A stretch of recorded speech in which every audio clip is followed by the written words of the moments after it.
We'll give. Let me out. I have a family that supports military. Did she deserve to get shot? Put your brother in that situation. You're going down a dangerous path. All this law enforcement brutality has really hit close to home because we lost my uncle a few years ago. Not to law enforcement, he had hypothermia, but he was climbing up Everest. But I'm just saying, he was also murdered by ICE.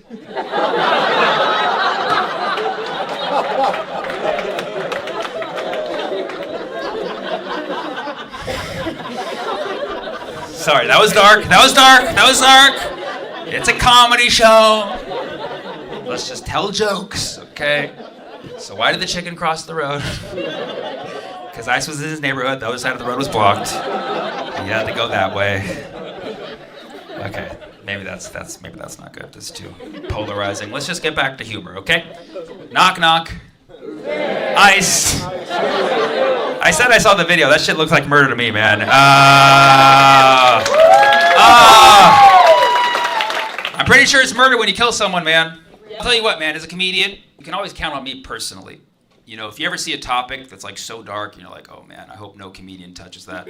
I'll be your guy to break that. Because you gotta go in, man. And I understand people enough to the point where I know where it's like, everybody needs to digest the painful shit that we see. Sometimes humor is the best way. Sometimes it's not the time for people. I had to learn this the hard way too many times. But I've typically learned, because we have so much tragic shit that happens every fucking day.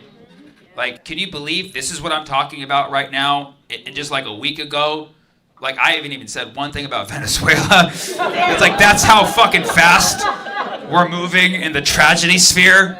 You know what I mean? I'm talking about this ICE shit right now, but my mind's already on Iran. I don't know what the fuck to do. And I use satire and I try to be tactful. I try to not mock the dead. I try to not punch down, you know, if you will, to a degree that feels, you know, just like not funny. But at the same time, like if I use satire, like the day that something happens or even the day after something happens, people get very sensitive. Like, this is not the time for jokes. I've got it handed to me so many times. But then you wait like one more day and you post something, they're like, ha, this is so fucking funny. Oh my God. It's like you just needed to sleep one night. Okay.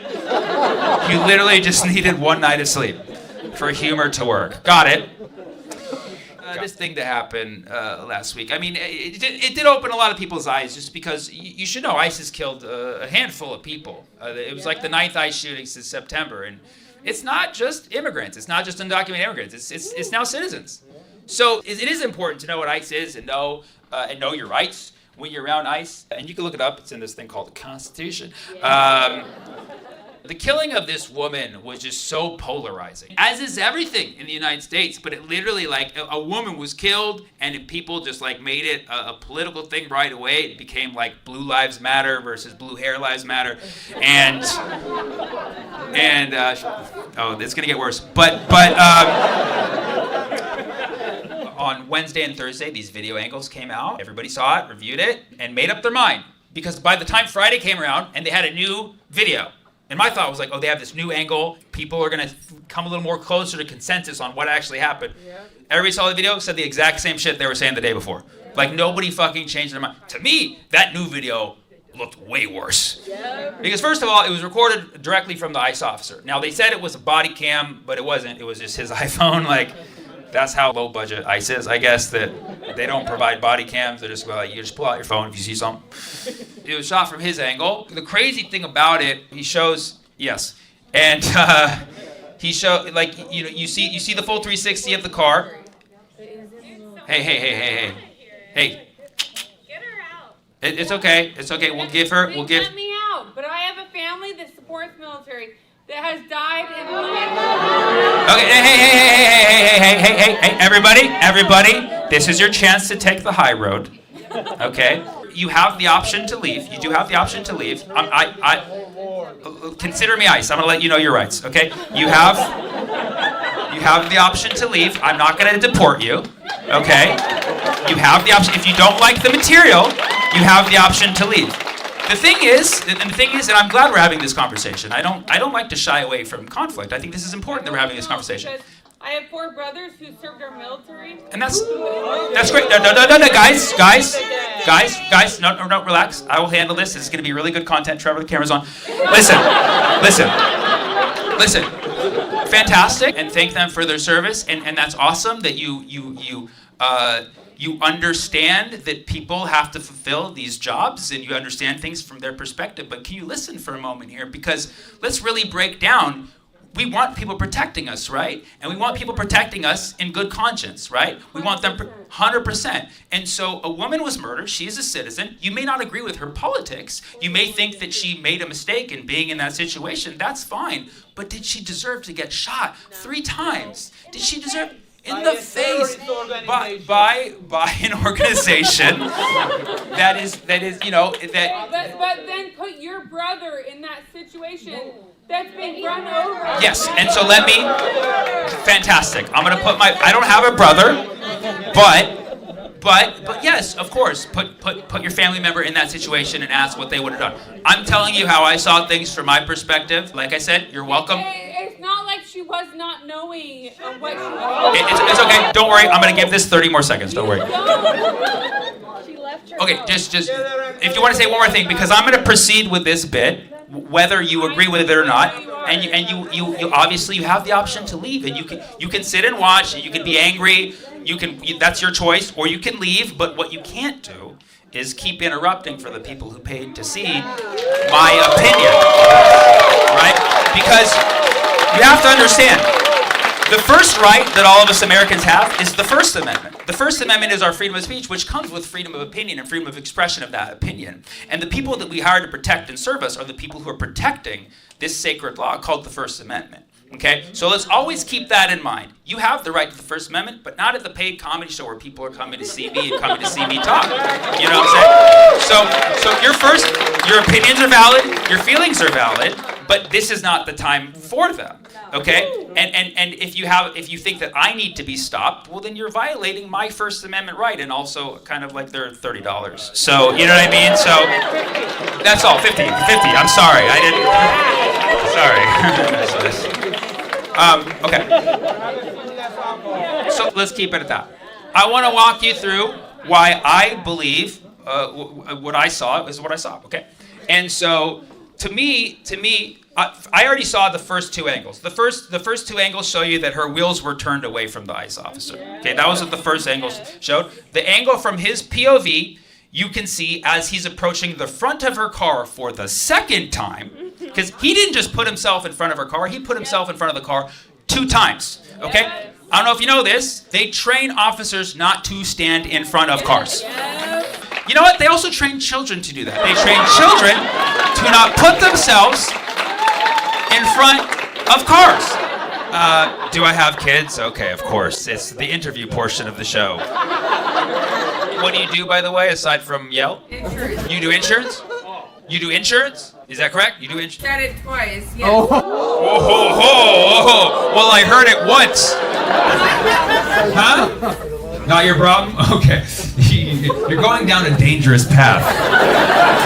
It's funny, you do insurance. I thought you would understand risk.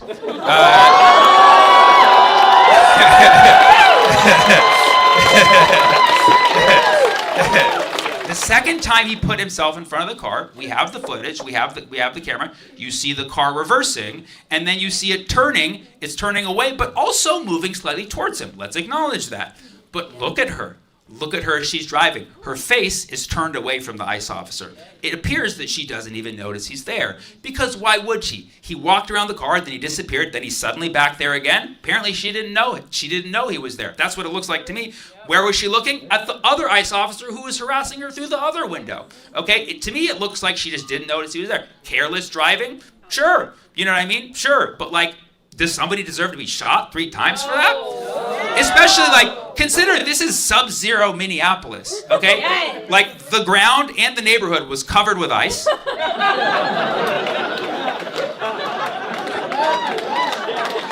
Right? Anything could have gone wrong in that situation. To me, it looks like the vehicle's going back, and then it comes at him. When the vehicle's turning, it looks very scary for a minute, because it does look like, oh my God, is it going to hit him? You hear that. You hear a noise, but then you listen to it again. The noise that you hear is not him getting hit by the car, it's him firing the gun. After he fires those shots, and she drives off, he yells fucking bitch. Which I get it. We've all been angry before. We've all, called one of our friends a fucking bitch. You know what I mean? We've done it. We've been in a moment of rage. But like, have you done it after you killed someone? Even if you're like, oh, this poor officer was acting in self-defense. Like, did he have to yell fucking bitch after killing a civilian? Doesn't that not tell you everything you need to know about that person? Because I don't know about you personally, but like getting afraid of like the bumper of a Honda and then shooting someone 3 times, that's fucking bitch behavior. That's what that is. That's fucking bitch behavior. That's my opinion. That's my opinion. That's some fucking bitch shit. Okay? Now let's back this up a little bit more. Okay? The ICE officer who shot the woman, Jonathan Ross, has a Filipino immigrant wife. Okay? Are they married or is she being detained? I don't know.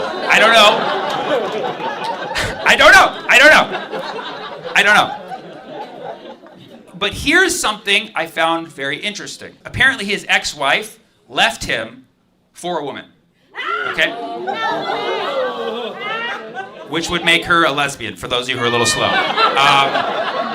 And so you put that into the context that these 2 women in this vehicle were lesbians, that adds another layer to the story. Okay? Because notice, he didn't know they were lesbians right away. He had to circle the car twice, you know what I mean? He didn't know they were lesbians right away because it wasn't a Subaru. So he had to circle the car twice, okay? And yeah, after 2 circles, it kind of seemed, lesbian-ish, And I can say this because I'm Lebanese, okay? Yeah. Lesbians and Lebanese, we have a special connection, okay? We have a special nod when we see each other. Like, we have a similar sounding name, And we both love to eat, Yeah. Now, here's what you see when he circles the car. So the first time he circles the car, he has his encounter with Renee Good. Okay, Renee Good is looking at him and she says something like, honey, I ain't mad at you, right? Or honey, I'm not mad at you. Now, let's note, it was a little sarcastic, okay? It was a little sarcastic, but it was sincere to the level of, I'm not going to do anything to you. You know what I mean? Like, I wouldn't say it was just like purely genuine. It felt a little sarcastic, but fine. I just felt very innocent and like she wasn't going to do anything. Then he circles the car and he encounters Renee Good's wife, who was, let's be honest, not as nice, okay? She was a little standoffish, okay? And her first comment was like, yeah, you look at our plate. We don't change our plates every day like you guys do, okay? Which is just kind of funny because that's what ICE does. It's a little sketchy that they change their plates every day and just drive around. It's just like, it's a very makeshift, organization. So she says that, and then he keeps walking, and this is when Renee Good's wife, kind of nudges him on a little bit more. Renee Good's wife then says, why don't you go get yourself some lunch, big boy?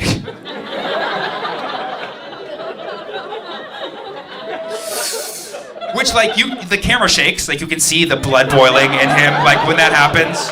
She's like, go get some lunch, big boy.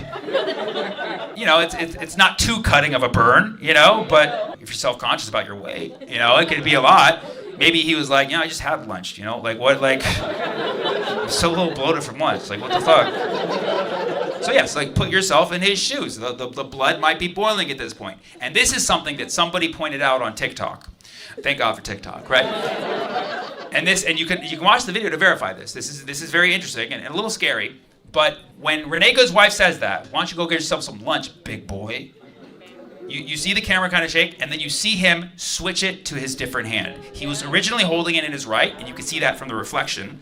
When he's walking around the Honda, you can see the reflection. He's holding the camera in his right hand. And then you see it, when she says big boy, you see he moves the camera to his left hand. Now, why would he do that? Because he wanted to have his right hand open because his gun was in his right holster. Yeah, his gun was on the right side.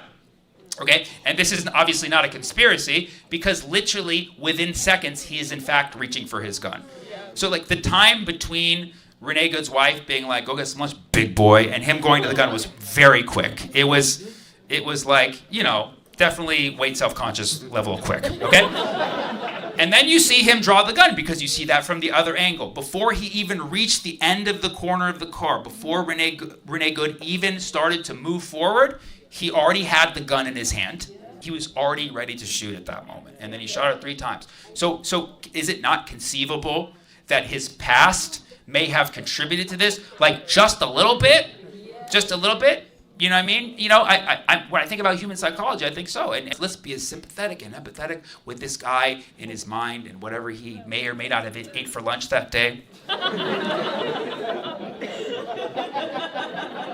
You know, but like, it seems a little too much of a coincidence. Just speaking from having previous relationships that didn't end well, like it can be a traumatizing experience.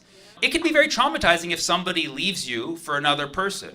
And obviously, there's nothing wrong with people having their preferences and who they want to be with, but there is a special kind of hurt to when somebody doesn't like being with you so much, they leave you for another gender. Do you know what I'm saying? Like, that's another level that he's going to be, you know, it's going to affect him for the rest of his life. He's always going to look at women and be like, what can you do that I can't? You know what I mean? Like, whenever he uses scissors, he's always just going to be like, this is not like, you know? And so, yeah, it can be very traumatizing. And so that might explain why he had this a little extra animosity. Because as soon as Renee Good's wife said this, and let's face it, Renee Good's wife, she looks like a lesbian, okay? And she said that, big boy, like the blood, he's just, I'm going to get my gun. And then he went in. Within a moment, the gun was in his hand. And, you know, at that point, I think he was looking for any excuse to shoot. That's literally what it felt like. The gun was already raised in his hand. He already wanted to shoot. He just needed one reason. And that's why the story is he was acting in self-defense, because everybody says the car was coming at him. Maybe he was just seeing things, okay? Because the wheels were turned. She was turned. It looks like she was turning away. But he assumed that she was coming at him because just like his ex-wife, he assumed they were straight.